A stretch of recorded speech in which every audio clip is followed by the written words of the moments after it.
The music stopped the second my voice memo played through the speakers. First came Elise's breathy whisper, sultry, intimate, unmistakably hers. We shouldn't be doing this in her bed. Then Marcus' laugh, low and lazy. She won't find out.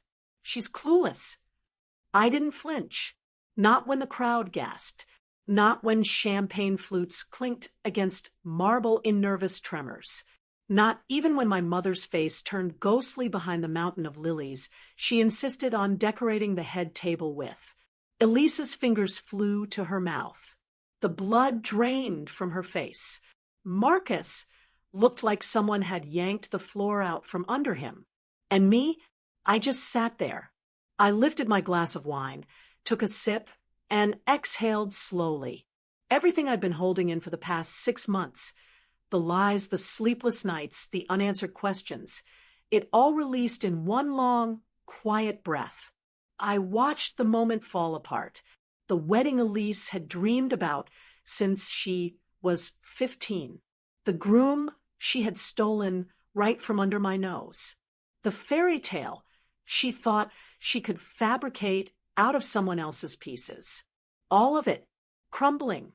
And she didn't even know the half of it yet. 6 months earlier, I was the one in love. Not head over heels, dramatic kind of love, but the calm kind. The wake up next to you and still smile kind. Marcus had been mine for 3 years. We met at a bookstore of all places. I dropped a stack of psychology books trying to reach for something on the top shelf, and he picked them up one by one, reading every title with that cocky grin I later grew to love. Or thought I did. He was attentive, charming, the kind of guy who made your friends tease you for finally landing someone hot, and humble. And best of all, my family adored him. Or maybe that was the problem. From the moment he met Elise, something shifted. I told myself I was imagining it. Elise had that effect, the kind of magnetic energy that made rooms tilt toward her. She was older, sharper, the family's golden girl. Our mom always said she had big stage energy, whatever that meant. I was the quiet one, the listener, the you'll find someone eventually sister. But Marcus was different. He used to sit across from me on Sunday mornings, barefoot, hair a mess, humming songs he claimed he wrote for me. He cooked for me, laughed with me, proposed to me, on a hilltop with wildflowers. Just us and the sky. Or so I thought. I should have known when he started coming home late. Just work stuff, he said, but the cologne lingering on his collar was too familiar. Elise had been wearing it since she was 18, Chanel No. 5, because she said it smelled like power and sex. I should have known when I caught her touching his arm a little too long during game night. Or when Marcus started changing his phone password. Or when Elise started calling me lucky with that glazed-over look in her eyes. But I didn't say anything. I convinced myself it was paranoia, that they would never, that I had been loved enough to be safe from betrayal. Until the day I wasn't. It started on a Tuesday. I was sick, some miserable fever that left me glued to the couch. Marcus had left for work. I was dozing in and out when I heard his iPad ping. He always left it on the coffee table. I didn't mean to check. I swear I didn't. But something tugged at me, that gut feeling women aren't supposed to trust, but always regret ignoring. There were messages, dozens of them, from Elise. Some were flirty, some were filthy. One was a voice memo. I pressed play. Elise, laughing, moaning, Marcus groaning. We shouldn't be doing this here, she whispered. It feels wrong. Then why does it feel so good? He replied. I dropped the iPad. The pillow I was resting on, the one they had defiled, suddenly felt like it was suffocating me. I didn't cry at first. I just sat there, staring, like maybe if I blinked hard enough, the messages would disappear. But they didn't. Neither did the pictures, or the timestamp that proved it happened while I was out of town visiting our dad in the hospital. My stomach churned, not just from the flu, from the collapse of everything I thought was real. And the worst part, they didn't even try to hide it. The messages didn't stop there. Once I opened that digital doorway, everything came pouring in. Archived texts, hidden albums, shared voice notes. It was like Elise had been documenting her betrayal like a trophy collection, laughing in selfies with my fiancé's shirt draped over her, sending pictures of the necklace I gave him resting between her breasts. One video, I couldn't even finish it. Her voice saying, "She doesn't satisfy you like I do," was enough to send my stomach lurching to the bathroom. I curled up on the floor and shook. I wasn't crying. Not yet. It was a different kind of grief. One where you're too stunned to feel. Numbness. I kept asking myself the same question over and over again. Why her? Why my sister? The worst part wasn't even the sex. It was the intimacy, the secrets, the slow drip of shared glances and inside jokes that I'd brushed off for months. All those dinners where Marcus brought her wine before I even got a fork. All the times Elise offered to help fix our relationship, giving me advice while she was breaking the very thing I was trying to preserve. I didn't tell anyone, not at first, because what do you say? My sister is sleeping with my fiancé, and they didn't even bother to close the door behind them. You start blaming yourself. Maybe I wasn't enough. Maybe I was too boring, too soft-spoken, too me. But after 2 days locked in the apartment, listening to the same 3 voice notes until I knew them word for word, something shifted inside me. Not rage. Not yet. Just clarity. I realized I had a choice. I could be destroyed by them, or I could burn the whole illusion down with my own hands. The next time I saw Marcus, I kissed him on the cheek and asked about his day. He smiled, relieved, thought I didn't know, thought I'd moved on from whatever funk he assumed I was in. Elise didn't even try to hide it. She hugged me longer than usual, played the doting sister. "You've lost weight," she said, brushing a strand of hair from my cheek. "You okay?" I wanted to spit in her face. Instead, I said, "Just tired, thinking about the wedding." Her eyes sparkled. The nerve. She thought she'd won, that she had snatched the prize, and I'd stepped aside like a good little understudy. She even started planning their fake little romance in front of me. I let her. I watched. I smiled. But every night, I sat up gathering evidence. Screenshot after screenshot, exporting audio clips, making backups, triple backups, and then the wedding invitation arrived. A blush pink card with gold script. "You are warmly invited to the union of Elise Monroe and Marcus Levitt." I laughed for 5 minutes straight. I laughed until my ribs hurt, and the tears that finally fell weren't from heartbreak. They were from disbelief. She was really doing it. My own sister was marrying the man I'd been planning a life with. That's when I knew. This wouldn't be a quiet ending. I didn't want vengeance just for me. I wanted the entire illusion they had stitched together. Every rented flower and staged kiss. To unravel in front of everyone they were trying to impress. So I RSVP'd. I even offered to help plan. I met with the florist, picked table runners, helped Elise choose between 2 shades of ivory for her dress. I stood by her side as she modeled it in front of the mirror, watching her twirl in my life.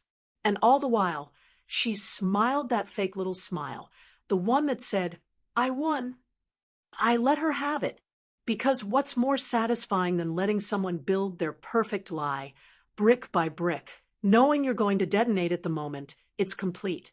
Every week leading up to the wedding, I played the long game. I sent a thank you card to Marcus' parents. I brought cupcakes to Elise's bridal fitting. I played maid of honor, and they never saw it coming. By the time the wedding weekend arrived, the final piece was ready. The audio. I had edited it down carefully. Nothing pornographic. I didn't need to stoop to that level. Just enough to destroy. The sultry whispers. The confirmation it was my bed. Her saying my name, laughing. And, most importantly, the date and timestamp. The DJ was an old friend from college. He owed me after I bailed him out of a plagiarism scandal. All I had to do was send him the file and a single cue line. Play this right after the first toast. He didn't ask questions, just sent back a thumbs up. The ceremony itself was surreal. Watching Elise walk down the aisle in white while my mother sobbed beside me was like watching a movie I used to love but couldn't recognize anymore. Marcus stood there, smiling like a puppet. They said their vows, recycled lines from Pinterest, and sealed it with a kiss that made my stomach turn. Applause. Confetti. Champagne flutes passed around on silver trays. I waited. Calm. Steady. I wasn't going to let my hands shake. Not for them. The ballroom was stunning. Golden light filtering in through the tall windows, crystal chandeliers glowing above. Their first dance was to Can't Help Falling in Love. I almost laughed again. Then Elise took the mic. I just want to thank everyone, she said, voice trembling with faux emotion. This has been the happiest day of my life. And to my sister, Ava, thank you for being here. You always said I was impulsive, but I think I finally got it right. There was applause. People turned to look at me. I smiled back. Then I gave the cue. I raised my champagne glass toward the DJ booth. He gave a subtle nod, then clicked play. I watched her eyes widen as her own voice filled the room. We shouldn't be doing this in her bed. Elisa's voice slipped through the speakers like a blade coated in silk. At first, there was confusion, nervous laughter, puzzled glances. Guests turned to each other, unsure if it was some kind of joke. Then Marcus's voice answered her in that unmistakable drawl. She won't find out. She's too naive. The laughter stopped. I didn't look at them. Not yet. I kept my eyes on the glass in my hand as their secrets spilled into the room. Moans. Whispered promises. Her giggle, the one she used when she got away with something. And finally, the sound of my name laced with mockery. She really believes we're cousins just having wine. It's so easy. That was the moment the air shattered. Aunt Valerie dropped her fork. Uncle Tim let out a sharp, "What the hell?" Someone gasped. I heard the clink of a chair scraping the floor, followed by Elise's sharp intake of breath. And then silence, except for the final line of the recording. "I feel bad sometimes," she said, but not enough to stop. The audio cut. Silence clung to the room like smoke after a fire. And still, I didn't look at them.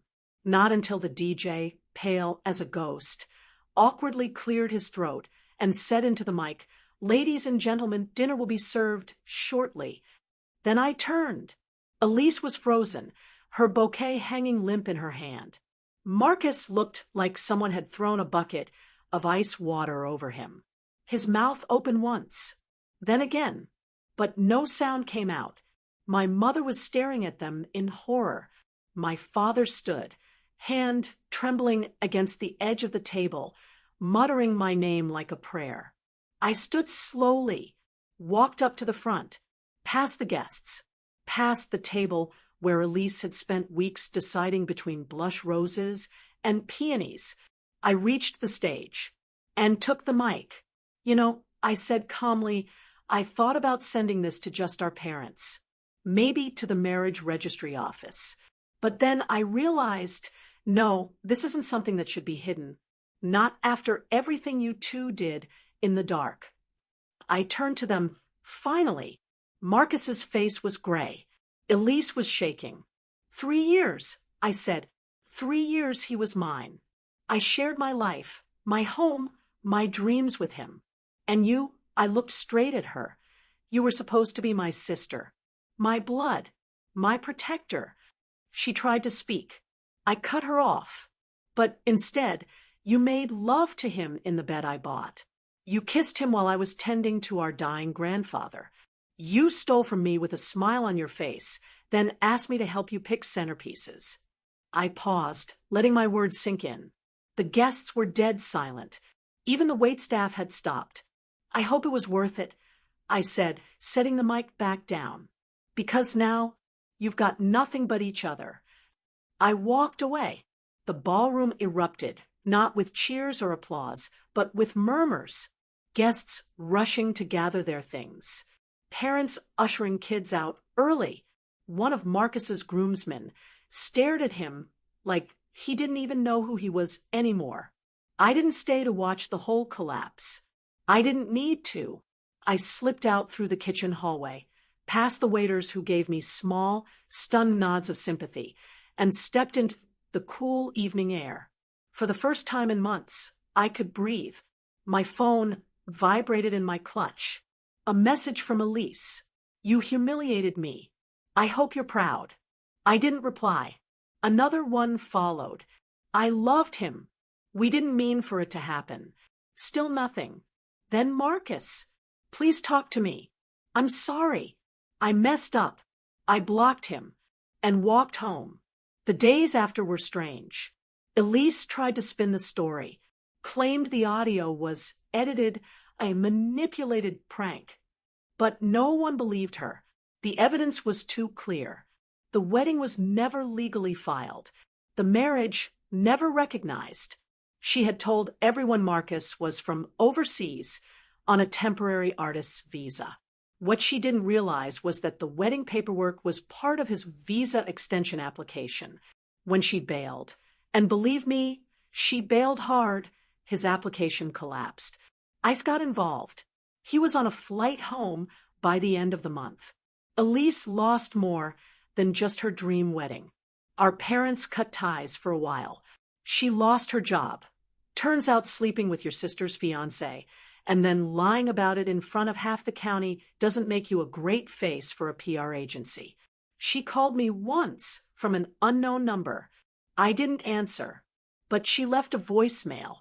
I know I ruined everything. I know you'll never forgive me. I don't know who I am without you hating me now. I deleted it, because here's the thing they never tell you about betrayal. It doesn't end when you expose it. It ends when you stop needing anything from the people who hurt you. I stopped needing Elise to apologize. I stopped needing Marcus to explain. I just started needing me. And that's when the healing really began. The healing wasn't cinematic. There was no magical montage where I rediscovered myself through pottery or met a new man who kissed my scars away. It was slower than that. Messier. It started with silence. Not the empty kind, but the kind that lets you hear your own voice again. The kind that sits with you at night and doesn't demand anything, doesn't ask you to be over it or strong or even okay, just present. I stayed off social media. I deleted the old photos. Every trace of Marcus, gone. I boxed up the engagement ring and mailed it to Elise without a note. She tried to send it back. I had the package refused at the door. I spent a week at the coast, alone, just me and the sea. I didn't speak to a soul for days. And I wrote, not revenge letters or diary entries, but questions, honest ones. Who am I without their betrayal? Who was I before it? I remembered things I'd forgotten. I used to paint. I used to sing in the kitchen while baking.